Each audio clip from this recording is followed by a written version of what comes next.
kudune damkar iki. Lah iki kudune damkar, nek ora damkar ya ora iso no. Few moments later. 괜찮아요. 괜찮아.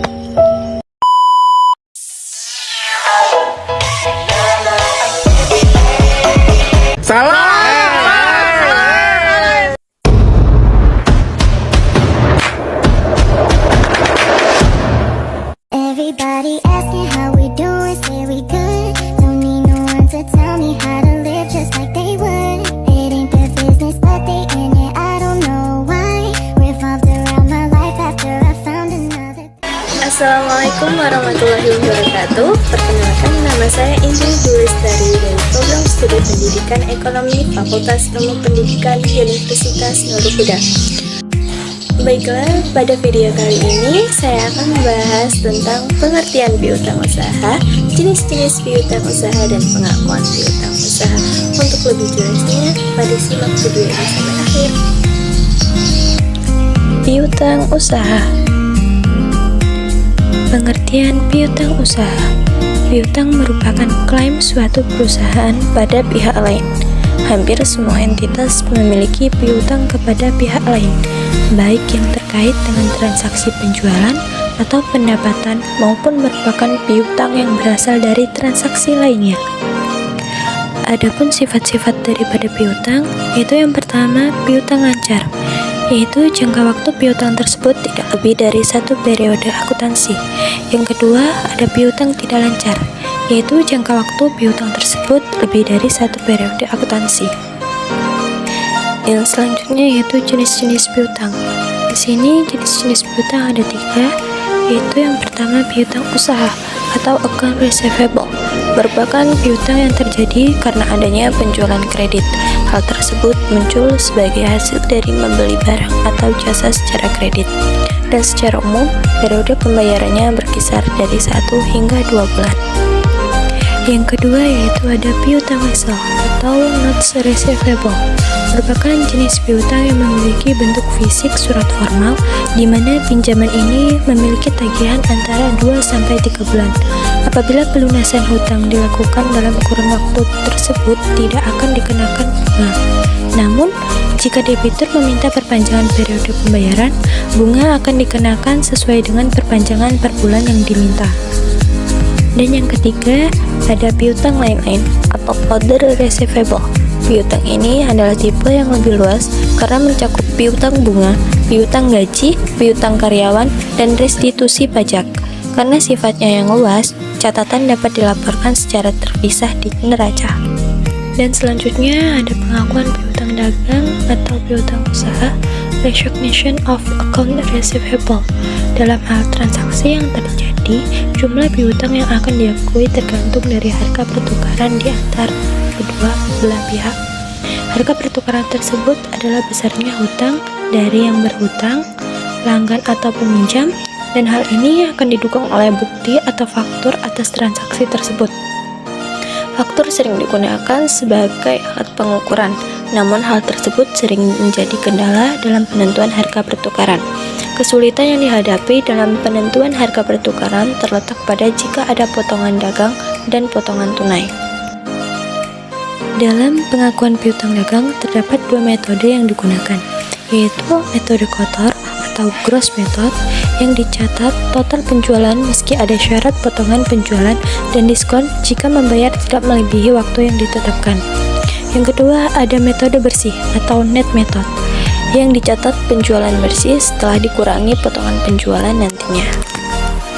Untuk lebih jelasnya, mari kita lihat contoh berikut ini. Dapat dilihat pada contoh, pada tanggal 1 Maret 2007, PT Mawai Harum melakukan penjualan secara kredit dengan persyaratan 2/10 N/30 sebesar 10 juta rupiah. Kemudian pada tanggal 5 Maret 2007 diterima pelunasan piutang sebesar 4.500.000 rupiah, serta pada tanggal 31 Maret 2007 diterima sisa piutang dari langganan sebesar 5.500.000 rupiah. Buatlah jurnal untuk setiap transaksi dengan metode kotor dan bersih. Nah, ini sudah ada dibuat penyelesaiannya. Ya, untuk metode kotor dengan metode bersih bersih. Untuk metode kotor, pencatatannya ini gampang ya. Karena kan kalau metode kotor ini kita catat total penjualannya. Meski ada syarat potongan penjualan pun kita catat.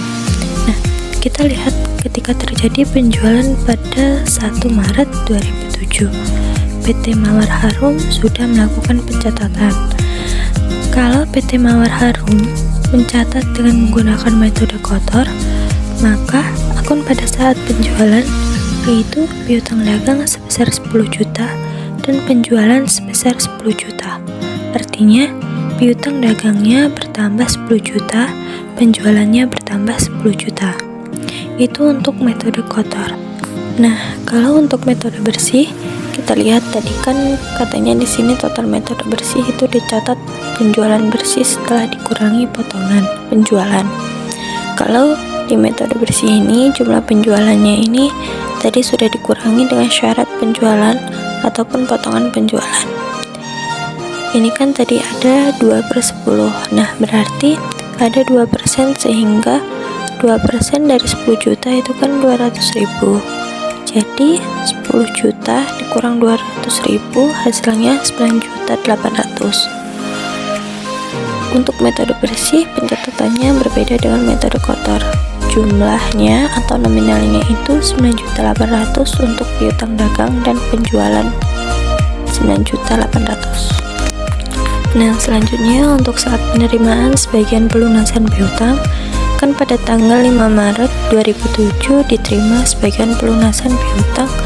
Kalau menggunakan metode kotor, maka pencatatannya itu kas sebesar 4.410.000, kemudian potongan penjualan 90.000 karena dia bayarnya masih 4.500.000, sehingga 2% dari 4.500.000 hasilnya 90.000. Nah, ada potongan penjualan 90.000, kasnya bertambah 4.410.000, potongan penjualan bertambah 90.000. Kemudian piutang dagangnya berkurang sebesar 4.500.000. Dan bagaimana pencatatan di metode bersih? Kalau di metode bersih dia mencatat kas dan piutang dagang saja sebesar 4.410.000 tanpa adanya potongan penjualan, karena pada saat penjualan atau pada saat 1 Maret 2007 sudah dilakukan pengurangan. Nah, kemudian pada tanggal 31 Maret 2007 atau saat penerimaan sisa piutang, PT Mawar Harum jika melakukan pencatatan atau pengakuan piutangnya itu melakukan metode kotor, maka kas bertambah sebesar 5.500.000. Piutang dagang berkurang sebesar 5.500.000 karena dia tidak mendapat potongan. Bagaimana dengan metode bersih? Metode bersih berbeda ya. Kalau untuk metode bersih, dia tetap memang ada kas sebesar 5.500.000, kemudian piutang dagang sebesar 5.390.000 dan pendapatan lain-lain sebesar 110.000. Dari mana datangnya 110.000? Dari potongan penjualan sebesar 200.000 dikurang 90.000. Nah, tadi kan begini. Tadi kan PT Mawar Harum ini waktu menggunakan metode bersih, dia langsung mengurangi piutang dagangnya. Itu sebesar 200.000.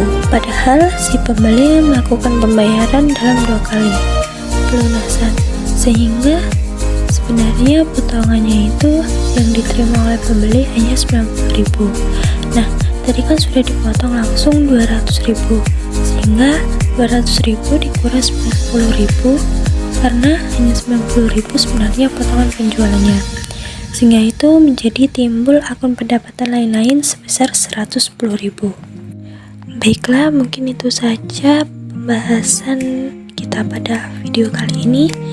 Saya akhiri. Wassalamualaikum warahmatullahi wabarakatuh.